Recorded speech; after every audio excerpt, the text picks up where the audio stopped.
এবং ওখানে সবাই পাকিস্তান সহ সবাই কিন্তু জয়েন করছে সেখানে। ওইটা কিন্তু একটা মীমাংসা পথে চলে গেছে। এই গাজা ঘিরে একটা নতুন সভ্যতা গড়ে উঠবে, যার সাথে ইসলামের কোন সম্পর্ক ওরকম থাকবে না। পাশাপাশি ইরান তার একটি কথা রিজিম চেঞ্জ। ট্রাম্পের প্রধান কথা হলো, "আমি এই রিজিমকে বিশ্বাস করি না। এই হুম, রিজিম হচ্ছে কি? তারা সন্ত্রাসী, তারা মৌলবাদী এবং তারা সভ্যতার বিধ্বংসীকারী। এদেরকে দরকার নেই।" অর্থাৎ দরকার নেই। কে বলতেছে? ট্রাম্প। অতএব রিজিম চেঞ্জ করা। পাশাপাশি কি করছে? সেই রাজার, ইরানের সাবেক রাজার মারা গেছে। এই শাহানশাহর ছেলে বা তার পরবর্তী যারা আছে, তারাও কিন্তু এখন ইদানিং একটু নড়াচড়া শুরু করছে। কিন্তু এগুলো হুম। লাভ হবে না। কেউ এটা পারবে না করতে। ইরানের জনগণ সেটা চাবে না। কিন্তু সবচেয়ে বড় ক্ষতি হবে কিন্তু ইরানের। ইরান কিন্তু প্রচুরভাবে ক্ষতির সম্মুখীন হবে। কারণ এমন কিন্তু কোন স্পট ইমরান তো নাই তাদের ইরানের। সিদ্ধান্তে অটল যে তারা দীর্ঘদিন যুদ্ধ চালায় যাবে। না পারবে না। ইরানের তো ১০০ হরমুজ প্রণালীর কথা বলতেছেন তো, ওইটাও তো একসময় কিন্তু হুম। নিয়ন্ত্রণ করে ফেলাবে। ইরান কতদিন যুদ্ধ করবে? তার তো সাপ্লাই চেইন আর নাই। তাদের কাছে কি আছে? মানে আপনি কি খেয়াল করুন। মানে কিসের জোরে বলতেছে? এবং তারা বলতেছে, তারা কিন্তু অনেকগুলো অস্ত্রের নাম দিয়েছে, মিসাইলের নাম দিয়েছে, ইসলামী নাম দিছে। অর্থাৎ হুম, তারা সেন্টিমেন্ট ক্রিয়েট করছে যে এই রাষ্ট্রের সাথে আলীর নাম আছে, মুয়াবিয়ার নাম আছে। অর্থাৎ তারা বুঝাতে চাচ্ছে এগুলো ইসলামী ঐতিহ্যের প্রতীক। কিন্তু মিসাইলে তো আলী নেই। আলীর শক্তি নেই তো। এটা তো একটা যন্ত্র। হুম, এখন এখানে যদি আপনি ওই সমস্ত ইমেজ নিয়ে আসেন, টিকবে না তো। ইরানের সবচেয়ে বড় একটা অসুবিধা কি জানেন? একটা ধর্মভিত্তিক দেশ। এখানে খুব খুব প্রচুর লেখাপড়া করে জ্ঞান গরিবে খুবই উন্নত মানের এই খোমেনিরা, খামেনিরা বা ইরানের যারা স্তরভিত্তিক নেতৃত্বে আসে, এত তারা আল্লাহ পরহেজগার। আমার মাঝে, মাঝে মনে হয় এখানে কি এমন একজন লোক নাই যার ডাকে আল্লাহ সাড়া দেয়? যার ডাকে আল্লাহ দেখাই দিতে পারে যেকোনো শক্তিকে, "ডোন্ট টাচ ইরাক।" মিসাইলটা কেমনে পড়ে? ধর্মের শক্তিটা কি? বাদ দেন আপনি সমস্ত শক্তি, এই সমস্ত অস্ত্র-ফস্ত্র। এই যে আধ্যাত্মিক চেতনার শক্তি যে আছে, এটা কোথায় গেল? তাহলে ইরানও কি সেই মুখ সর্বস্ব? এটা কি এখন বিকশিত হবে না? আল্লাহ তাআলা কি এটা বিকশিত করবেন না এখানে? এই ইসরায়েলি আমাদের ফিলিস্তিনি হয় নাই? আস্তে আমাদের জন্মের আগে থেকে খেলা চলতেছে তো। এটাতে চলবে এটাই। এখন মুসলমানদের চিন্তা করতে হবে যে আমরা ধর্মকে নিয়ে যেভাবে ব্যাখ্যা দিয়ে আসতেছি, আধ্যাত্মিক হুম, শক্তির আধার বলে মনে করতেছি।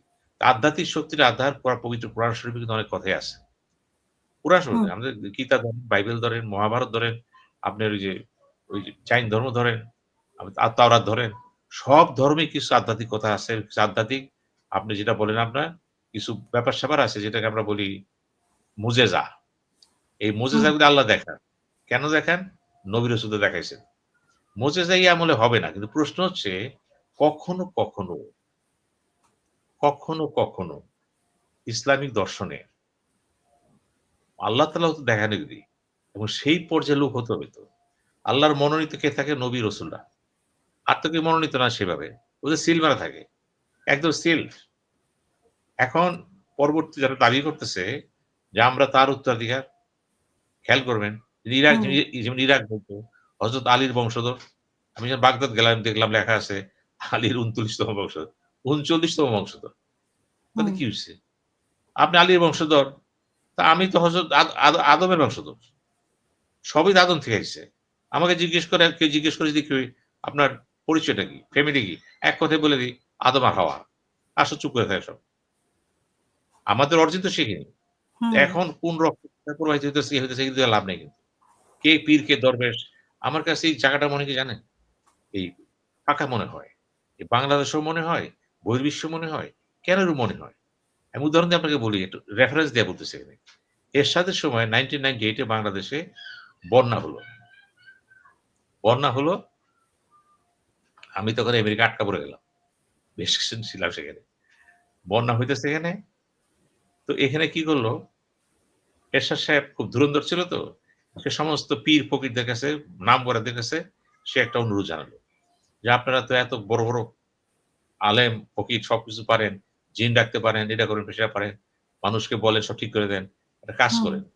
ঢাকার ভিতরে একটা বেড়িবাঁধ তৈরি করে দেন। বন্যা হবে না। আপনি জিনকে ডাকেন এবং হুম, এই জন্য যা লাগে আমি হোটেল কন্টিনেন্টাল ফ্রি সব। তখন বড় বলল যে, "না, এটা তো হবে না। কারণ এটা এভাবে করা যাবে না। কারণ হুম, এখানে নিয়ম-কানুন আছে। ইচ্ছা করলেই পারা যায় না। আল্লাহর ইচ্ছা থাকতে হয়।" দেখেন, তখন আল্লাহর ইচ্ছা থাকতে তো ঘুরে গেল কিন্তু। অর্থাৎ তিনি বুঝাতে চাচ্ছিলেন, সত্যিকার অর্থে যদি আলেম দলের পীর ফকির থাকে এবং তারা যদি আল্লাহর দরবারে হাত তোলে, ব্যক্তির জন্য না, জাতির জন্য তো কিছু হইতে পারে। এবং তারা যদি সেটা প্রমাণ করতে না পারেন, যে তাহলে বুঝতে হবে এই জায়গাটা আমাদের খালি। এই ফকির পীর দরবেশের নাম সর্বস্ব। মৌলিক প্রশ্নে সব দুর্বল। দুর্বল। তো এখন যদি বদরের যুদ্ধ হয়ে থাকে মনে করেন ৩১৩ জন নিয়া, সেখানে পবিত্র কোরআনে বলা হচ্ছে, আল্লাহ বলছে, ওখানে তো আমি ফেরেশতা পাঠিয়ে দিয়েছিলাম। অর্থাৎ ফেরেশতা যুদ্ধ করছে কার সাথে? কাফেরদের সাথে। তারা পরাজিত হয়ে গেছে। এখন যেহেতু রসুল ছিল সেখানে, যে প্রশ্ন হলো এইটা কি হইতে পারে না কখনো? যে মুসলমানদের এই অত্যাচারটা হইতেছে, হুম। এই যে ফিলিস্তিনের কথা বলতেছেন, জেরুজালেমের কথা বলতেছেন, হইতেছে। আল্লাহ তাআলা কি সেখানে নিশানা দেখাইতে পারে না? দেখাচ্ছে না। কেন দেখাচ্ছে না? সেই ভালো জানে। আমরা বলতে পারব না কিন্তু। কিন্তু আমাদের স্বাভাবিক হুম। চিন্তাতে আসে যে এমন কোন মুসলমান আল্লাহর প্রিয় বান্দা কি ইরানে নাই? যার হাত তুলবে যখন আল্লাহর আরশ থেকে রহমত বর্ষিত হয়ে যাবে। সমস্ত আচ্ছা, প্লেন সেটা ক্রাশ না হয়ে হয় আধ্যাত্মিক ব্যাপার হলো। কিন্তু এখন যে পা পৃথিবীর যে ব্যাপার, সেটা আধ্যাত্মিক ব্যাপার কার কি ক্ষমতা আছে সেটা মানে আল্লাহই জানে। তারা হুম।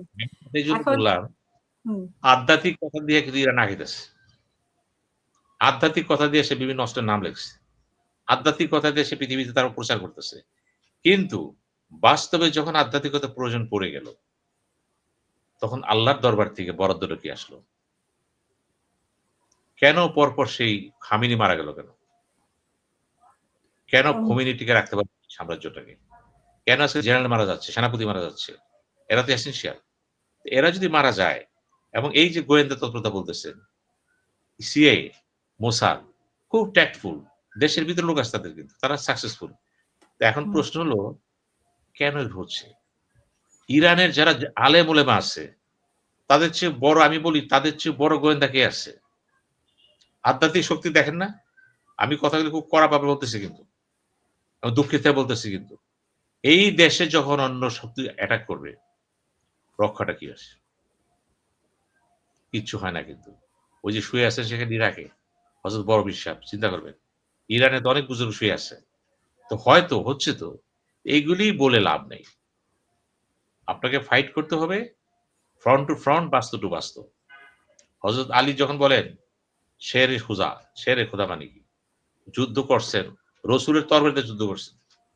রসুল দেখেন যিনি মেরাজ করলেন, আল্লাহর মুখোমুখি হলেন এবং সেখানে অনেক কথাবার্তা হলো। ফিরে আসলেন। সেও যখন যুদ্ধ করতে যেয়ে হিজরি ১১ হিজরিতে সেও কিন্তু এরপরে মদিনা চলে গেল। এবং মক্কাতেও কিন্তু আপনার প্রায় ৮৬ টা সূরা নাজিল হইল। ২৮ টা হইছে মদিনায়। এবং সেখানেও কিন্তু তাকে যুদ্ধ করতে যেয়ে তাকে তরবারি দগ্ধ হইছে। অর্থাৎ যিনি মহাবিশ্বের স্রষ্টা, একক স্রষ্টা, তার দরবারে তিনি গেলেন। কথোপকথন করলেন, ফিরে আসলেন এবং তিনি একটা শক্তি হয়ে গেলেন কিন্তু। তারপরেও কিন্তু যুদ্ধ করতে যেয়ে তাকে তরবারি দগ্ধ হইল। হিসাব কি? হিসাব এখন নেই। এখানে তবে কি হতে পারে বলে আপনি মনে করেন? যে আমি এখানে যদি মনে করি সমঝোতার এখন বৈঠক না হয়, তাহলে ক্ষতি তো এক ইরান ইরান হবে না। বিশ্বেও এটা প্রভাব পড়বে যেভাবে আক্রমণ হচ্ছে মধ্যপ্রাচ্যে। ইরানের শিক্ষা ২ টা কিন্তু। হুম, ১, ইরানকে বুঝতে হবে ধর্মীয় চেতনা দিলে হবে না। বাস্তবে নামতে হবে কিন্তু। হুম, বাস্তব শক্তিটা কি তার? সে যেহেতু আধ্যাত্মিকের সাথে বাস্তবিকতা এক করতে চেয়েছে, ২ টা মিলে বুঝাতে চেয়েছে, এই মিসাইল যদি যায়, এর নাম কি? মানে আলীর নাম আছে। কিন্তু হলো না তো এটা। এখানে তো আপনি মিসইন্টারপ্রিট করতেছেন এটাকে। আপনি যেহেতু ধর্মকে বস্তু বিষয়ে কিন্তু যুদ্ধ হওয়ার পরিস্থিতি ঠিক করছেন আপনি। এটা হয় নাই কিন্তু এটা। এখন আপনি কি করতে হবে? আপনাকে কিন্তু ওই কথাই বললাম, আপনি আণবিক শক্তি হবেন কি হবেন না। সেই পর্যায়ে গেছেন যে না আমি জানি না। বিভিন্ন জন টক শোতে বলেছে, কেউ বলেছে হয়ে গেছে, কেউ বলছে পালায় রেখে দিয়েছে মাটির নিচে। মানে কেন বলছে? ওই যে ইরানের যে জোশী কথাবার্তা, আধ্যাত্মিক হুম। চেতনা, না সে করে রেখে দিচ্ছে। কিন্তু যখন এর আগেও যখন আমেরিকা হিট করল সেখানে, পায় নাই কিছু। এবারে তো কিছু পাচ্ছে না। এখন ইরান কি করতেছে? প্রোগ্রামতে আমেরিকার অ্যাটাক করতে যেয়ে মধ্যপ্রাচ্যে মুসলিম দেশগুলিতে সে মিসাইল ফাটতেছে। এবং হুম। তেলের খনিগুলো ধ্বংস হচ্ছে, রিজার্ভার ধ্বংস হচ্ছে কিন্তু। তেলের দাম হুম। বেড়ে যাবে। ইতিমধ্যে $১০০ চেয়ে গেছে কিন্তু। তাহলে যে ইতিমধ্যেই বেড়ে গেছে। ইতিমধ্যেই দেখেন শ্রমিক বাজার সংকট দেখা দিবে, উৎপাদনের সংকট দেখা দিবে। এই যে সংকটটা আসতেছে, ইরান তো যুদ্ধ করতেছে না। আমেরিকা তো শুধুমাত্র ইরানের বিরুদ্ধে হিট করছে। আর ইরান কি করতেছে? ব্যক্তি ঘটায় দিছে কিন্তু। এই যে ব্যক্তি ঘটায় দিলেন, আপনাদের সাপ্লাই চেইন তো কম।